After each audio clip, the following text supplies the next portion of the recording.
भैया भैया खिड़की अखियां में तो नजारा न होई कि दिन तो राती दी अरे गुजारा न होई। हमने के भाई बहन के रिश्ता कैसे बा? क्या हमारे गुरुदेव को गुरुदेव मानते हैं, हमारे गीत संगीत के माई बाप अगर कोई है तो ये इनसे बड़ा हमारे लिए आजीवन कोई नहीं हो सकता। किस्मत बदल दिया, क्या चाहिए? हरे की अखियां में तो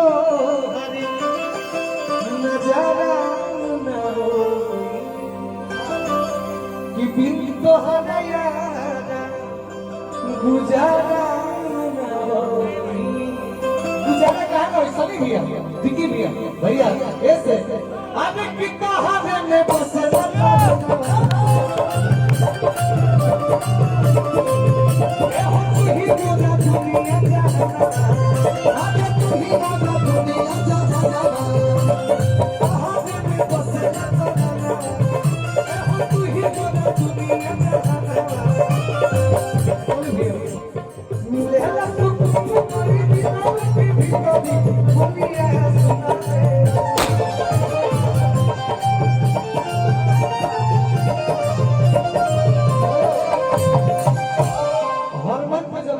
भाई बोलते हैं उस समय कलेजा बाग बाग हो जाता है। ये बात भोजपुरी के सबसे बड़ा स्टार मंच के माध्यम से और सभी को भाई बोलते हैं भोजपुरी की मिले सुकून